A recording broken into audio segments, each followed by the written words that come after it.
Hi, and welcome to a very special episode of Marketplace Masters, your go-to podcast for all things related to improving your Amazon vendor knowledge and commercial performance. This episode is brought to you by Merchant Spring, the most intuitive insights platform for Amazon vendors and hybrid sellers. My name is Paul Sommerveld, and I'm your host and facilitator for this session. Now, today's episode comes with a bit of a twist. We're shaking things up a little with a format unlike any we've had before. Instead of our usual one-on-one interviews, we are thrilled to present a panel of distinguished experts, each a master in their field and ready to share their wisdom and insights for a successful 2024 in the Amazon vendor space. Let me explain the format a little bit more. Each panelist will have exactly 3 minutes to share their perspectives and top tips for succeeding in 2024. This rapid-fire format promises to be packed with value, delivering concise and powerful strategies directly from the industry's best. Now, after that, the floor is yours. When they've shared their insights, we'll dive into our live Q&A session. And this is where you, our listeners, and our viewers come in. To make this interactive and tailored to what you want to know, we need your input. Now, you can submit your questions via our website using this bit.ly link, bit.ly/vendor_panel_Q, or simply via the LinkedIn comment section. I will direct your question to the relevant expert, who will then have 60 seconds to provide a sharp and focused answer. Okay, let's kick off with a quick introduction from each of our panelists. Please welcome Matt, Martin, Bruno, and James. Hi, Paul. Welcome, guys. Let's start off with some really quick introductions. The questions are already starting to flow in. I can see that, so I know the audience is super keen to get into it. So yeah, let's kick off with you, Matt, and we'll go to Martin, Bruno, and then James.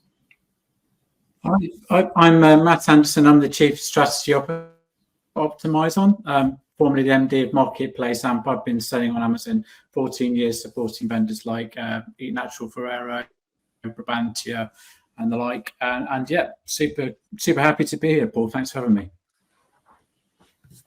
Thank you for joining us. Martin. Yeah, thanks, Paul. Hi, everyone. My name is Martin Heubel. I'm e-commerce strategy consultant, helping particularly first-party vendors on Amazon to make a sense of this ever more complex becoming online retailer, but also then, of course, helping them to see certain ways in order to navigate more effectively, but of course, even more profitably, their negotiations and annual trade discussions with Amazon.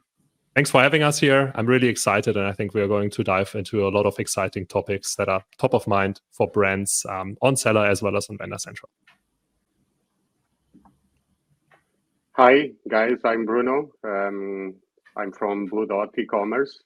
I have more than 8 years experience in managing Vendor Central accounts globally, and I will try to help. So we specialize in helping vendors focusing on their internal operational setup for success, and I hope I can contribute with some positive insights today. Thank you for having us. Hi, Paul. Hello, everyone. Thank you for having me. My name's James. I'm the founder of Wakefield. We're an Amazon specialist agency focused very specifically on Vendor Central. I've personally got marketplace experience going back to 2002, but over the last few years really dived into the vendor piece and all the kind of nuances and interesting challenges that come from being on that channel. So yeah, thanks for having me. I think it's going to be a very, very interesting discussion today to see what this year will bring for everyone. All right, thank you, everyone. Those are the introductions out of the way. So let's start with a slightly more structured and formal part where each of our panelists is given, I think I wrote down here, 3 minutes or less. That's 180 seconds. Bruno, just checking in with you. Where, of course, for the purpose of today, everyone's focusing on there you go, James got a clock. I need a big buzzer or something. For the purpose of today, everyone's obviously focusing on different aspects, so you will deliver as much value to the audience as possible. So to kick us off, I'm going to hand it to Matt, who's going to give us his thoughts on 2024 and what vendors should be thinking about, what's important to them. Yeah, I think for vendors, what was from like a marketing trend point of view, is being able to target your most profitable customer. Certainly, if you're like an FMCG brand, looking at lifetime value is going to be super important. We know all the profit concerns that we have in the economy as a whole around the supply chain, and net PPM, which I won't go too much into, is like the net profit margin. It's an area that Martin will no doubt talk about significantly. But from a brand's point of view, we've got a background of increasing cost per click, increasing logistics costs, margin pressures. How we're going to target the most profitable customer is going to be really the key moving forwards into 2024. Because Amazon's going to want you to spend your dollars and spend more dollars and put more into your terms. So that's going to be the real key for 2024. How can you target your most profitable customer from lifetime value? Thank you, Matt. Nice, concise, to the point, and insightful. Appreciate that. Martin, what's different this year versus next year versus last year?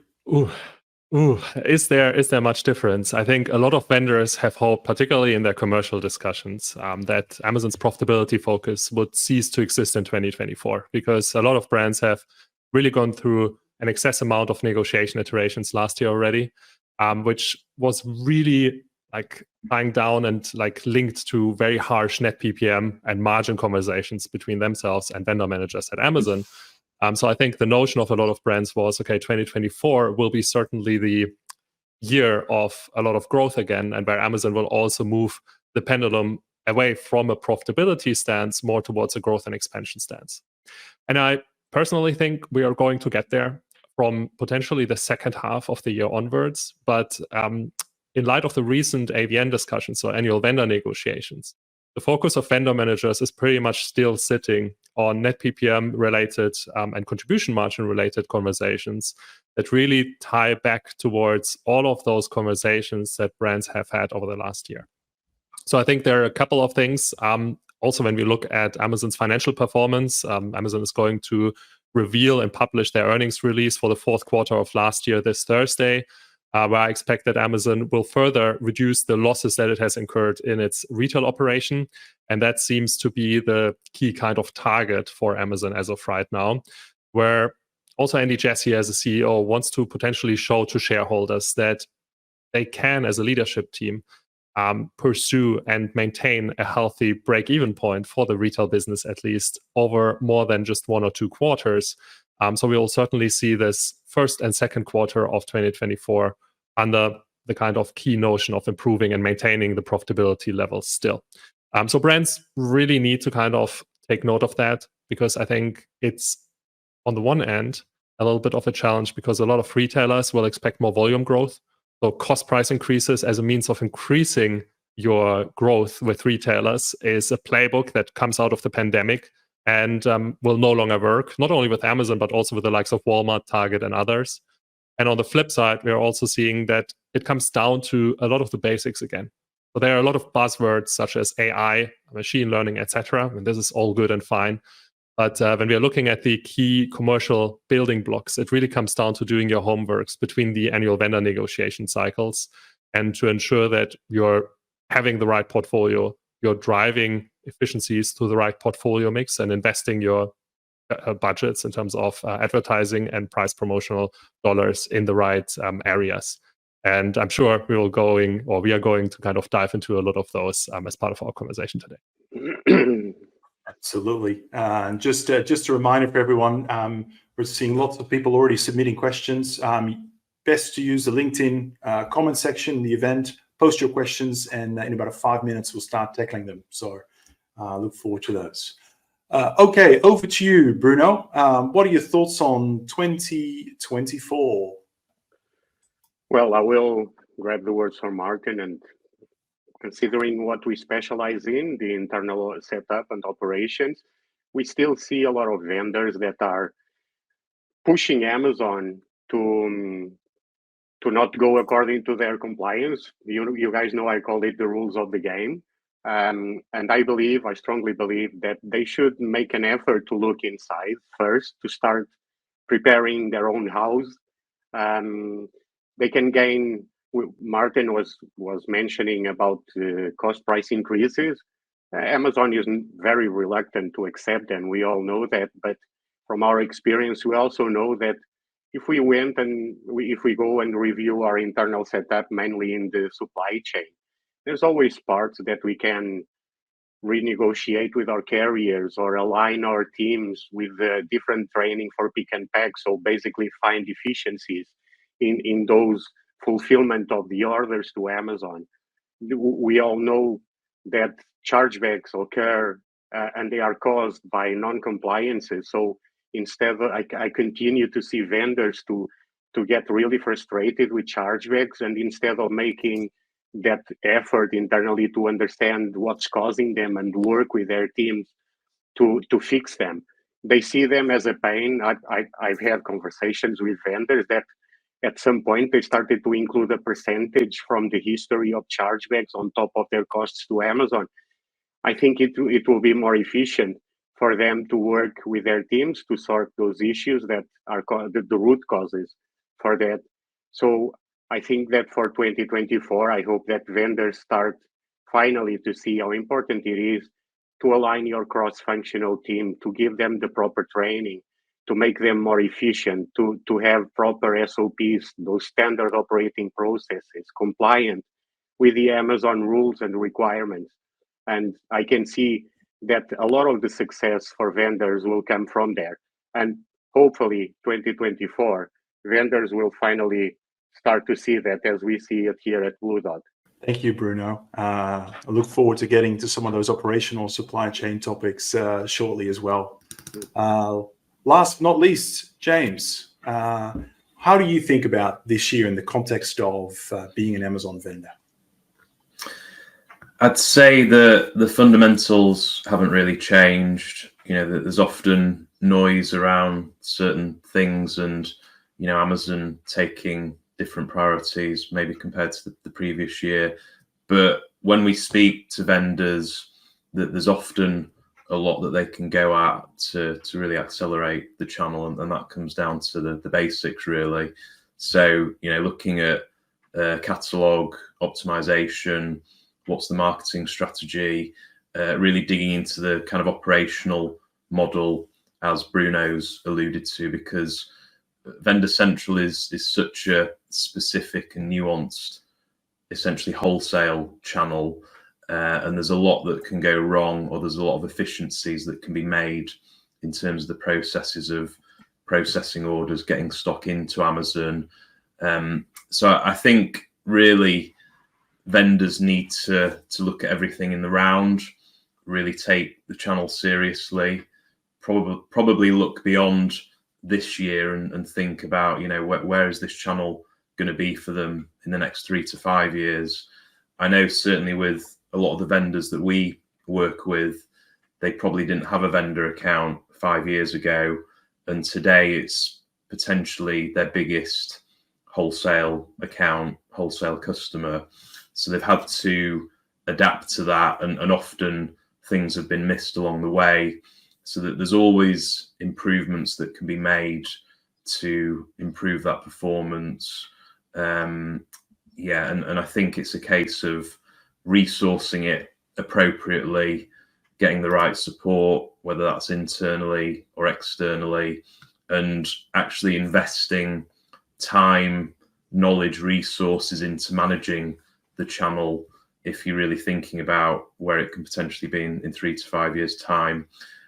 Big kind of stat that sticks out for me currently is that Amazon is about to overtake Tesco as the UK's largest retailer, and the growth that they've seen over the last few years is, significant multiples above what Tesco have been experiencing.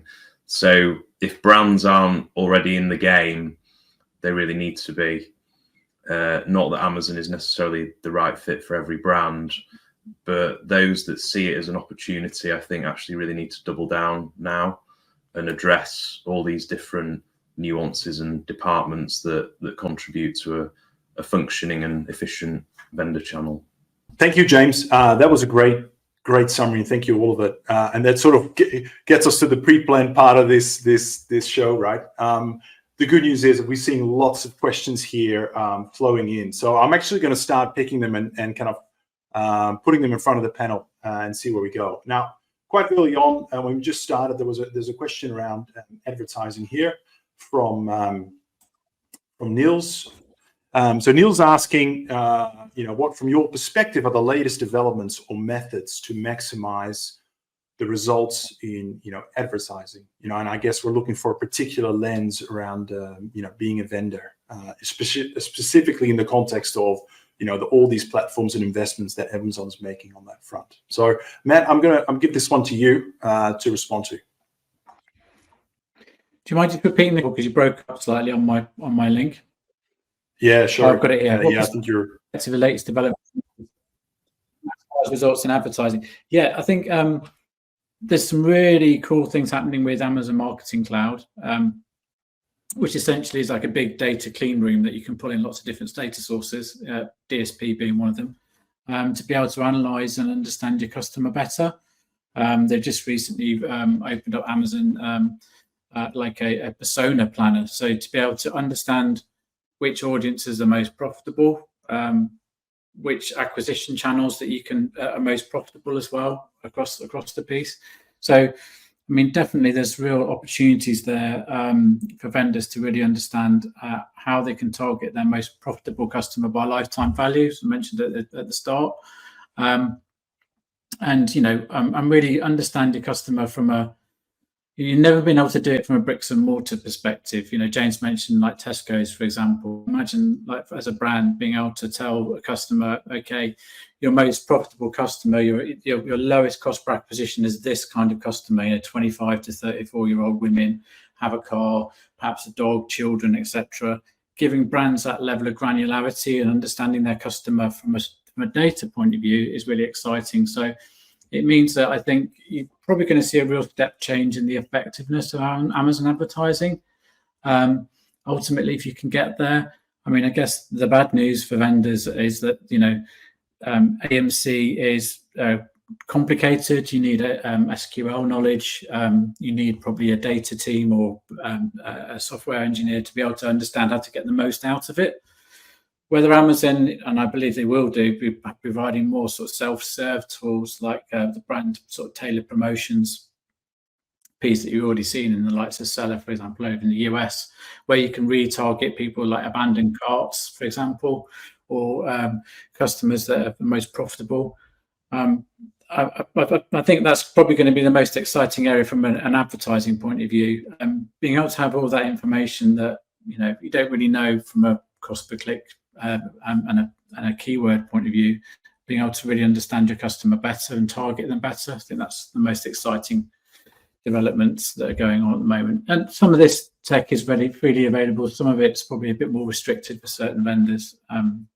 But yeah, certainly to be aware of and start A/B testing and testing and learning with.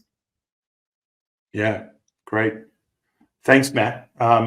Given the number of questions that I hear, we should probably try and stick to a sort of 1 minute max. That wasn't part of the brief, but I'm sort of implementing a new rule now, I think. But just sticking with Niels here, because he asks another question, which is probably more Iman's line of work here. But his second question was, what do you see as the biggest lever for the annual discussions to minimize Amazon's net PPM demand and still close the AVN? Yeah, great question. I would say it's doing your homework between AVN cycles. And this is usually the biggest pitfall that a lot of brands are falling in, because they are granting Amazon more investment in their AVN 2023. And then, of course, they go away. They don't think about it anymore. And Amazon comes back and says in the next AVN, okay, hold on a second. We haven't reached our margin ambitions. So how can we actually do that? We now need to generate more investments. And of course, we all are not going to increase or accept your cost price increase request. So I think there are a couple of things here. First, brands should really become more data-driven and understand what were the kind of ambitions and key objectives of your last AVN of the previous year, and have those been met from both sides. So have you done your part of the homework, and have you kind of launched new selection that is maybe more optimized for the e-com channel? And has then also Amazon, as your negotiation partner, kept their promises? So if they have outlined to you a growth ambition against which you have invested, let's say, for example, a plus 25% growth for 2023, now is a good time to revisit that. So has Amazon actually delivered? And have you both delivered on that growth ambition? Or have you seen that, for example, due to the fact that Amazon is now focusing again more about its just-in-time ordering model, a significant decline in orders, which has, of course, led to a miss in your net receipts targets, for example. And those are then things that should really create the foundation of your storyline that you are establishing as part of your vendor negotiations. Now, net PPM is always a good proxy KPI to look at the state of your business.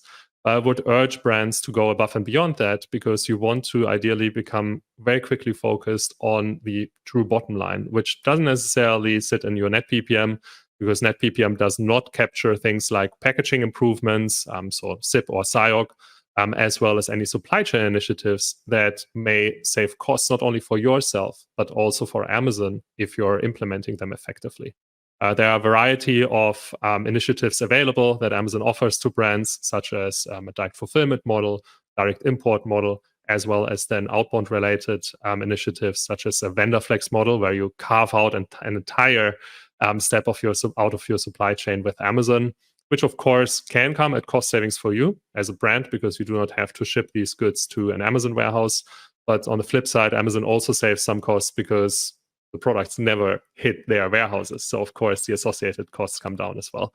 So I think the key and concise answer to this is do your homework in between AVN cycles, use your storyline, and back it up with data. Thanks, Martin. I'm going to throw in a supplementary question here from Debbie. You did make a good point around, sort of moving beyond net PPM, but I think she's got a very practical question here, which is, what should the net PPM really be? She's talking about they've got block products where net PPM was over 50% and, really struggling to get answers from Amazon themselves. Any guidance, rule of thumbs? Obviously there's some differences between categories, but what advice can you offer here? So my rule of thumb that I typically advise brands on is that around 35% in net PPM should be really your key ceiling in consumer goods categories, and around 40, maximum 45% in hardlines categories. So if you're having very heavy, bulky products, of course, the net PPM is likely having to be higher because it also costs every party involved more to ship these goods to the end shopper, but also to store them. Any more investment beyond that should really come out of joint cost-saving initiatives, such as I mentioned earlier. So packaging improvements or supply chain initiatives that target the joint costs that are sitting in the joint value and supply chain. Because if you're just inflating the net PPM further from this point onwards, it's very likely that you're getting not a good return on investment, and that you are running quickly into issues on keeping these products available in the buy box otherwise. In a way that is unprofitable for you, it is becoming more profitable for Amazon, of course. So I think looking at the right model that exists, and then also making tough choices around, do I maybe not offer a certain or particular product on Amazon because it may not be something that I can competitively offer, but do I have the opportunity to maybe launch an exclusive alternative pack instead, or to kind of use this information in order to inform my NPD process with my product development teams? Those are questions that we need to raise. And without taking it too far, I think it comes down to really adopting a more mid to long-term focus when it comes to Amazon, and even more so with Amazon Vendor, because most of us are really focused only on the next 6 to 12 months, because we have those targets that are coming from our finance departments, and if we are a publicly traded company, also from our shareholders. So even our C-level is focused only on the next 12 months sometimes. But here's also where we as experts in the vendor community, in our organizations, need to really educate our key stakeholders and leadership teams that a more long-term focus is really needed in order to also sustain our bottom line, not only for the next 12 months. Yep. All right, I'm going to shift gears. You want to add something to that, Matt? Briefly, sorry to add to that. I think it's just moving away from the thought that Amazon, typically vendor managers will go, okay, well, let's just list everything, and clients coming to agencies like ours and saying, well, we just want to list the whole catalog. I think it's really being focused and strategic about what are the most profitable products, so there's a win-win. There's the work for the brand and for Amazon and exclusivity, and driving volume of that sort of top 20% of products that are driving 80% of your revenue, because you only have limited ad budget, you only have a limited amount of time to creative. So actually being a bit more strategic, and being more like sellers, really, that they look at like manageable ranges of products, 20 to 30 in total, rather than trying to list hundreds and hundreds of products and because more products, more issues, more packaging issues, rebate issues, etc. Make it manageable and focus on what is profitable and what works for both Amazon and yourself as a brand. Thank you, Matt. That's very, very useful. I'm scrolling. We've got a lot of questions here, so if I feel like I'm taking a little bit of time, it's because I'm scrolling here. I wanted to sort of get into some of the hybrid conversation, and particularly around there's a question here around brand control. I'm just trying to pull it up here.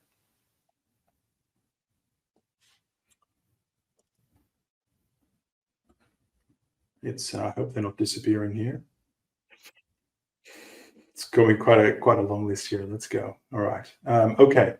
Yeah, it was a question from John. Obviously there's a big, we'll get more around the hybrid strategy. I've got a few other questions here, so we don't have to go too deep there. I've got a few others, but this question around brand control, and that being a big driver of switching from 1P to 3P. I want to ask you, James, how do you feel? What are your thoughts on brand control in the context of a vendor? And is switching to 3P the solution here, or are there other things that vendors can think about this year? It's a really big and quite contentious topic within the Amazon space, because generally in this space, the majority of providers, consultants, agencies are dealing on the 3P side, so they maybe don't get as much exposure to 1P vendor, certainly as we do, and so there's certain misconceptions around what each platform is, what it's for, what it does, what the kind of variables are, and often this question comes up in terms of I'm struggling with certain aspects of my vendor account, so the obvious answer is to just switch to seller, but it's really easier said than done, because I think the way that you've got to look at both platforms is that they just function very, very differently. They're essentially based on a different business model, and they are designed for different business models. If we look at what vendor is, it's essentially a B2B wholesale platform. There's obviously similarities between Vendor Central and Seller Central, but just the whole psychology around the fact that you're receiving purchase orders, responding to those, selling your stock to Amazon is very different to managing, for example, an FBA account where you're deciding exactly what stock to send in. You've got to be managing that whole stock management process a lot more closely, and you're essentially still interacting directly almost with the customer. So the typical challenges that arise on the vendor side, pricing is probably the biggest, and that's often a reason that vendors will decide to switch or try and maybe supplement some of their range on 3P. That's fine as long as it's managed effectively. But from a pricing perspective, if your objective is to put products onto seller because Amazon is undercutting you or underpricing them on the vendor side, that's actually not going to solve your issue, because Amazon's got quite a strict policy on pricing, which they have been enforcing a lot more recently. And if you look at the fundamentals of the marketplace, it's based on selection and everyday low prices. So if you try and kind of circumvent that, the algorithm will work it out and it will actually block your offers on the seller side. So yeah, there's a lot of nuance and different things to consider when switching or supplementing to 3P. But often they get sort of lost in the generalizations that we see. If you allow me, Paul, you're on mute. And there's a lot of opinions out there on this topic as well, of course. I actually wanted to expand the topic slightly larger and the role of really the hybrid model this year, versus prior years. In fact, both Tim Shelton, based here out of Australia. Thanks for staying up late with me, Tim. Thoughts on the hybrid strategy for brands in 2024. And then also Toby out of the UK, what is the most compelling reason for a brand? Should it be an option for them to use a hybrid model as opposed to either sticking in the 1P or the 3P lane? Is hybrid the way to go for 2024, or less so than in prior years, or more so? So maybe I'll get you to respond first, James, and I know there'll be some other views maybe as well. So I can give a very quick answer on that, and for me it really comes down to resourcing. So majority of vendors or sellers we come across have not adequately resourced their Amazon accounts, and that's kind of to my earlier point of, where is your account going to be in 3 to 5 years? It's not really the time to be necessarily penny pinching, particularly if you're in the sort of early stage of your Amazon journey. You've got to invest in the channel to set yourself up for long-term growth. And if you do that, if you do that initial investment, you're going to be in a much better position further on in future years. But resourcing is really key when it comes to the hybrid model, because the points that I mentioned earlier, these channels operate very, very differently. So if you don't have the adequate expertise, people who really know what they're doing, how to manage those channels, then you're going to run into problems. And the biggest one that I've seen is where brands are operating a hybrid model and they're basically competing with themselves because there's no strategy behind the product selection. They're just kind of, sending the same products to both channels, which really is pointless and suicide if you're, trying to maintain sell through and everything else. So yeah, hybrid needs to be done. For us, it's almost as a last resort. You've got to make your existing channel perform to the best of its ability, and you can only do that with adequate resourcing. And if you're still running into problems with very specific ASINs, okay, fine, look at hybrid, but just be aware of what you're getting into.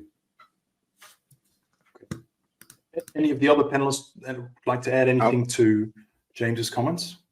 I would like just to add, Paul, very quick.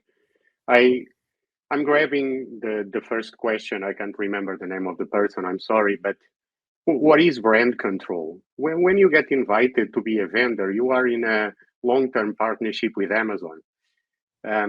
So you are in control of your brand. It's your brand. You own the brand. I think that I'm a huge supporter of vendor, as you guys know. I think that once again, I continue to see vendors, they get invited, there's no training. They select their team from the team that was running the online page for the brand. But everything is different on vendor. I'm a huge supporter of getting your cross-functional team with the proper training, understanding exactly how vendor works.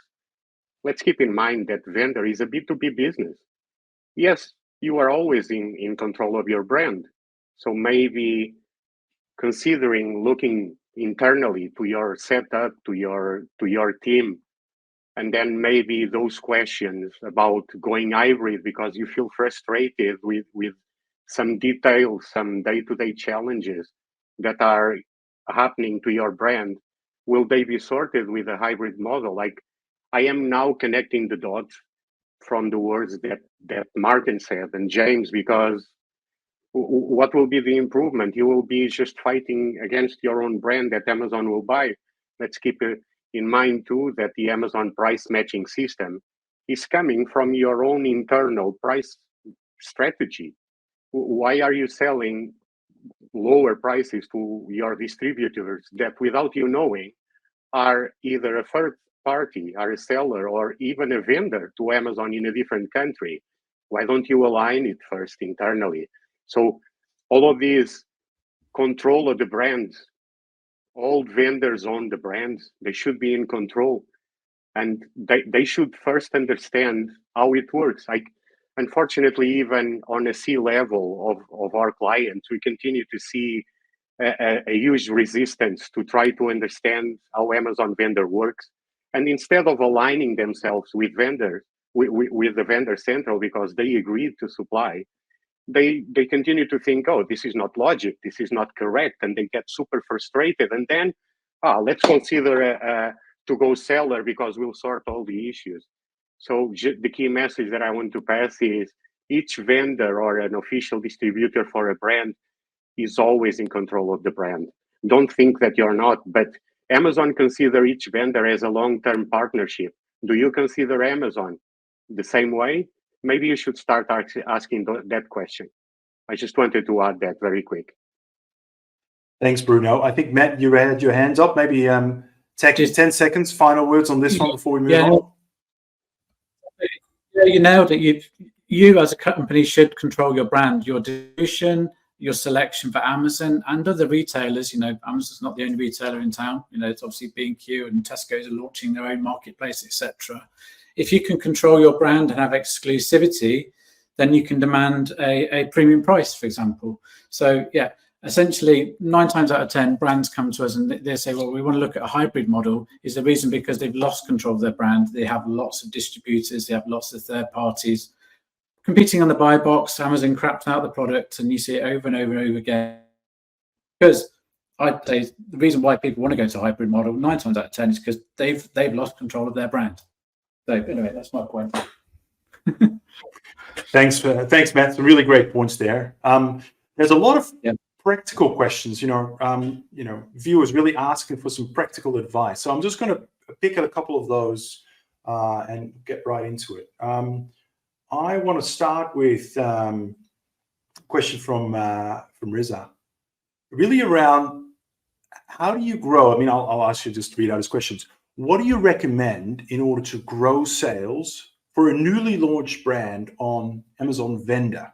Right? It's not a new private label brand, he says. It's been around for a while, but only recently launched on the Amazon Vendor platform. Now, appreciate this is a big overall strategy, but what are some points you guys would offer here? James, take it away. Yeah, an interesting one.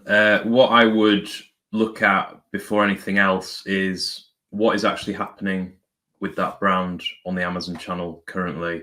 If you're saying it's an established brand, there's a very strong chance that products are already on there, which is good and bad in many different ways. But what you need to understand, and you can do this by literally just searching for the brand name in the search bar, doing a full audit of, okay, what listings are actually live? And then you need to dig a bit deeper in terms of, okay, are these listings using the correct barcodes? Have the products been set up appropriately? If yes, then you can jump on those products by adding them to your vendor account and start capitalizing on the existing rankings and sales that they've been generating. But inevitably, there's also likely to be what we would describe as rogue listings, which have been listed with illegitimate barcodes. They might be duplicates, they might be random bundles or packs that have been broken up. So you need to kind of quantify, okay, what is actually generating the sales for my brand on the platform, and how can I capitalize on that through my vendor account? And it's not a kind of easy project. There's a lot of things you need to look at and take into consideration. But even before getting all excited about listing your official listings, I would be looking at, okay, what is actually happening with my brand on the channel right now. Thanks, James. I'm going to throw up one here from Dan. It's a long one. It's got to do with forecast accuracy. So they have very seasonal products, and we find that the forecasts very inaccurate. I mean, the forecast provided by Amazon it's proven very difficult to ensure accurate stock and order levels with really no solution in sight on the Amazon side. Any thoughts or tips or advice for Dan on this topic, forecasting and seasonal products? I think if you guys allow me, I'll go here. So I'm a huge supporter of data and data analytics, not the data analytics that sometimes we see within the Amazon Vendor Central web interface, but work the data. You know your category, you know your products, you know what seasons.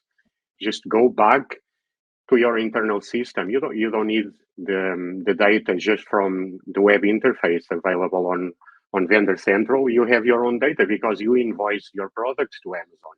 You also have your returns if you don't have a return agreement with them. So you know exactly which were the periods of peak. So use all of that data and construct a model. I'm not saying it's easy, but can be worked out a statistical model that will have an error rate very, very minimum, and it will probably help. So use all of that data and don't just guide yourself from one single place. Thanks, Martin. Yeah, I really like that one, but also maybe to just throw it out there. I mean, especially if you're selling in a highly seasonal category and you're a significant brand for Amazon and especially your vendor manager, there is of course the opportunity to have pre-orders arranged. However, it's really on the brand in order to kind of ensure that you're initiating those conversations with Amazon. You're making your vendor manager aware of it. We all know that vendor managers often rotate in and out of the position within 12 to 15 months. So the new person who comes on to your account may not be necessarily aware of certain key ordering deadlines that you may have internally. So just make sure that you're really the advocate of your brand. You're proactive and not reactive. Don't wait for Amazon to reach out to you to place a pre-order. And also make use of particularly the tools that Amazon has developed over the last few years in order to ease the pain, so to say. One is Born to Run, right? Especially if you're currently negotiating with Amazon, think about negotiating a Born to Run budget, especially for the more seasonal times, if that happens to be in the fourth quarter, because then you're not necessarily seeing your Born to Run being blocked in Vendor Central, as for a lot of other brands it is, because Amazon shifts its focus to outbound in the fourth quarter from the inbound focus it has usually. And second of all, if you're, again, a relevant brand in the Amazon category and you have a dedicated vendor manager negotiating with you, Amazon these days offers also a commitment ordering program, which gives you their buying forecast instead of just the demand forecast or the P70 that is demand-oriented towards the end shopper demand, which can be an attractive additional data point in order to inform your forecasting decisions as well. Thank you, Martin. Invites to become a vendor. About, I think, two people. Ian's asking, and I think there's another viewer is asking a very similar question. In 2024, what's the likelihood of getting a vendor invite, and how do I increase my chances is the way I would paraphrase it. James, you've got your hand up. Yeah, I realised I actually wanted to mention this in the introduction, but from the perspective of the UK market, I've been advised that Amazon has kind of tightened up its criteria around now, actually. So the change has happened quite recently. So they've got quite a focused list of brands that they want to onboard, which might be brands that are new to the marketplace, or they might be trying to coax them away from 3P. In our own experience, actually, it's been more challenging to get certain brands onboarded than it used to be. The lead time has been longer, because if you're not on this list, then they basically have to escalate it. There has to be an exception. But, you know, if you are a prominent sort of mid-level and above consumer brand, they're particularly interested in ones that have got what they call Nielsen products. So whilst the overall brand might not necessarily meet the criteria for a vendor account, there might be specific products that they're very keen to have in their catalogue, and they will make exceptions for those. So yeah, not as easy as it's been in previous years, definitely. Thanks for that realistic answer, James. Let's talk a little bit about PIX. So Arne is talking about the fact that they declined the invite for PIX, but since then they're really experiencing a very low but lots of orders, so very fragmented, costly orders, and Amazon won't let them raise the minimum order value. How do you best deal with this? Tips, suggestions for Arne to consider? Well, my first question would be the reason to decline the PIX. I think the PIX program or super PIX are very useful to align your internal costs on the delivery. So we don't know that, of course, but in the question you mentioned an MOV, I assume that it's the minimum order value. I always advise my clients, instead of a minimum order value, and Martin can probably advise better on this, but I think that working with your master box for your products, if you sell a product that comes into a box of 20, just work with your vendor manager or your brand specialist to map internally, and you can do that yourself through the self-service menus on the web interface. Map each ASIN to your master carton box, your inner child product, do all of that work, and then you will have a minimum order quantity according to your transport case. You are immediately reducing the pick and pack timings. You are assuring to reduce those PQV, those product quantity variants that everybody knows as shortage claims. And then the system will only send you a purchase order when it gets to the minimum, but not based on a minimum order value. It will send you a purchase order when it needs that stock, and it gets to the minimum quantity that if you do the work properly and map that master box quantity, then they will start ordering on those master box. I think that will be a great help. Thanks, Bruno. And maybe just to add on, because I looked into the chat and Arne said, okay, the reason for rejecting it was because the charge is at 4.8%. That is too high, which is fine. But I think in general, right? I mean, you can always negotiate a percentage, and you can also, of course, ensure that you're having a holistic conversation about your trading terms. As with any other retailer, Amazon is no different here. You would do the same if you would negotiate with a Walmart or Target, of course. But if you're looking at jointly improving your cost savings, then there needs to be a conversation about how to do that with supply chain initiatives, and how you're also being able to move and switch certain existing investments in other areas that may have not worked towards this target over the past into areas that unfold more profitably for both parties.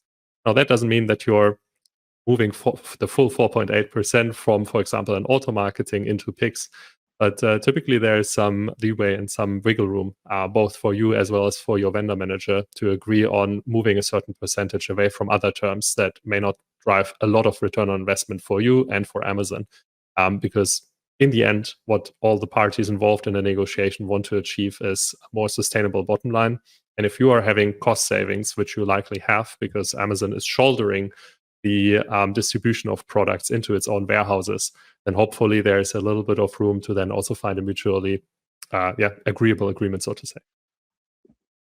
And Thank you, if I am allowed, I will just add now that we know that we've seen in the past years that Amazon now is charging for the Peaks program on a percentage basis. I always advise people, vendors, to think about that. So if you imagine product A and product B from your brand, and it's the same product, but when the Amazon cost is £50 and the other one is £100, and it's basically the same transport box, the same weight, but one is a wired product and the other one is Bluetooth. So think about that. You will be paying 4.8% from £100 and 4.8% from £50, when basically it's the same volume, it's the same weight. So try to discuss with your vendor manager or brand specialist not to allocate a percentage across your catalog, but try to build it in blocks with similar products within catalog, and then you will probably be in a better place. But try to push to have that negotiation not focus on a percentage agreed to all your catalog. Try to put it in different silos, and then you will once again find some efficiencies and cost savings doing that too. Thank you, Bruno. I want to pick on one other theme that we haven't really spoken about, and which is the human interaction with Amazon. Certainly we've got some commentary here from Mark. He seems to have had a pretty tough time in terms of even getting hold of anyone from a vendor point of view. And then I also noticed there was another question earlier on around Amazon structure and how do we best play into that. So let me bring it up right at the top here. Yeah. From Tomas, with Amazon's growing presence in Europe, can you shed light on whether the company is moving towards having a singular contact for vendors across the EU? Is the approach still to maintain individual vendor contacts by country? Probably just kind of leave it there. I think there's a broader theme, which is around how do I organize myself as a vendor to interact with Amazon, and how do I build a responsive relationship, and how do I get some cut through when no one seems to be returning my calls? We'll start with you, James. Yeah, sorry for answering every question, but this is one that I'm quite passionate about. Essentially, there has to be an acceptance, a realization that dealing with Amazon is very difficult. There's everyday issues that happen, particularly in relation to listings, things being changed, things being broken, various contributors updating things that they just shouldn't have any authority over. And the only way around it is to liaise with vendor support, or on the seller side with seller support. It's very frustrating. The responses are usually canned responses. Sometimes they answer an issue that's just totally unrelated to the topic at hand. Sometimes issues will get resolved in a single try. Other times it might take months. And there's some issues that unfortunately just never get resolved. But in our work as an agency, particularly on the catalog side, we've basically had to build the infrastructure to work this into our methodology. We've got a very sophisticated system where we're tracking tickets. The relevant people in our team have to keep on top of the tickets that they've filed, keep chasing those, keep following up, reopening them if they're not getting the required response. And unfortunately, it's just a case of being very persistent, very consistent, kind of quite unemotional about it, and just keep going and trying, but also knowing about, various points of escalation where you're just hitting a brick wall. But yeah, I feel people's pain, definitely. I'm also sorry for answering so many questions, but James gave great insights, and I will just add that every vendor should be aware that the support team, when we open a case, it's always a human there. All of you have heard me saying this before. It's a human. Don't start an email. I always start my emails and I train my teams. Hi team, how's your week so far? And then talk to that person as you were talking to a 6-year-old person. Give all the description, give everything that you have available of the issue that you're trying to describe, dispute number, invoice number, whatever you have. If you have to repeat it, do it all over again. It will help a lot. But I think that some vendors start a support case. Usually they are very frustrated and they put that frustration in that email because that's an email. The person on the other side will receive that on an email. They won't see that box that we complete the support case. And think about this. That person is receiving 100 of those an hour. And she goes or he goes through that list. And one of them starts, hi team, how are you today? Which email do you think that person is going to select to start first? I have a high rate of success sorting cases with the support team. And I truly believe that it's through the approach that I use and I train my clients' teams to open the support cases. There's always a human on that side. AI is coming very quick, but we can see that on the dispute modules and other places. But when you open a support case, someone will open it. That's for sure. And it's definitely got harder, I'd say, over the last sort of year, 18 months, because Amazon's catalog is so monstrous and broken, and it's got all these different contributors, you know, resellers, third-party sellers, etc. The algorithm has to make a decision about what content changes it's accepting, and it's not infallible. It makes mistakes. It does lots of crazy things. But yeah, Amazon really need to do a better job of actually giving brand owners more control over their listings, their merchandising. We've got brand registry, but I just think it's not good enough. Matt. 5 seconds, Matt. I think we're close to out of time. So final words. You're on mute. You're on mute. I was doing so well. Amazon, I made a big prediction. Amazon are going to have to increase their support for certain types of vendors. Say, for example, if you're a hazmat or hazardous products or medicinal claims, for example, because there's so many catalog issues. As a brand, you've got to make a call. You know, we have to resource this channel to deal with all of this. Do we actually sell on Amazon or don't we? Because we're not getting the support. So I think it's really having an understanding that you're going to have to put a lot of effort into getting certain kind of products live on Amazon now, and you're not going to get the support from Amazon unless you're Bose or a huge brand. So making those judgment calls about is it an investing time? We're not going to have access to humans, and building in the efficiencies and also the margin, because you'll need to resource it yourself. Amazon's not going to do it. So just make those calls as a retailer and go into the relationship eyes wide open. Thanks, Matt. Sorry, I just wanted to interject because we've hit an hour. We do have to wrap up. I just want to apologize for everyone who submitted questions. We've probably got through about 30% of them. So thank you for that. We will go through them after the event and we'll reach out individually with answers and ways we can help and support you. And we'll work that together with the panel, probably more them than me. They're far more knowledgeable. But to finish us off, I wanted to ask one last question from each of our panelists in 30 seconds or less. What is your number one prediction of something that we're going to see on the Amazon vendor front by the end of Q1?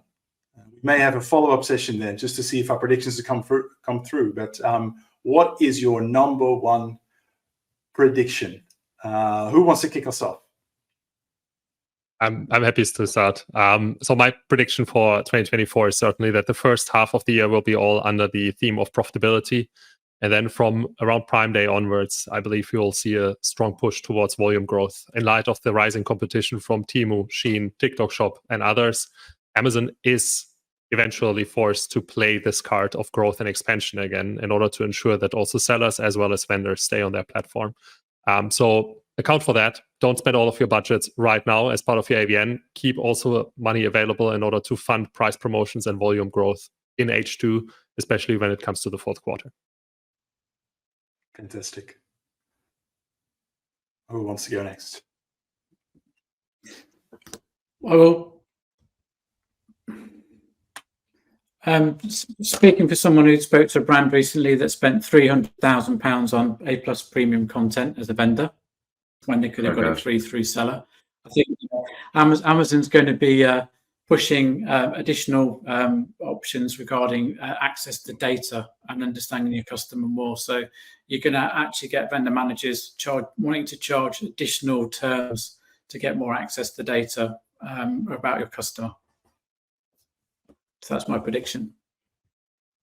Excellent. Thanks, Matt. James. Yeah, and on a similar point, more of a prayer than a prediction, but the data provision on Vendor Central is just a bit rubbish, really, and often, when people are comparing 3P and 1P, there is an argument that the 3P data is better. Amazon rolled out a new dashboard, I think about 18 months ago. They took some things away.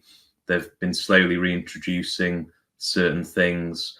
I don't know if it was kind of an intentional move to mask certain data, but that data is really useful, particularly from a kind of optimization and merchandising position to make improvements. So my plea would be more data, not less. Excellent. Well, my prediction to Q1 is that coming from a very strong last year in challenges, probably Amazon will review their compliance book.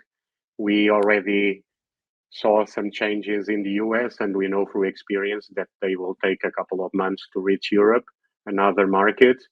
So my best guess is that building from Q1 to Q2 and 3, there will probably be some changes regarding compliances, labeling. We saw some comment from Chris Koo from KooCommerce recently that made us all aware that in the US they already rolled that out. So I'm expecting very soon to Europe too. Thank you, Bruno. Much appreciated. That brings us to the end of today's episode. A big thank you to our wonderful panelists, Matt, Martin, James, and Bruno, for the useful and practical insights shared today. If you are hungry for more, don't forget to visit our on-demand library right on our website under the resources section, and you'll find a treasure trove of videos and other content.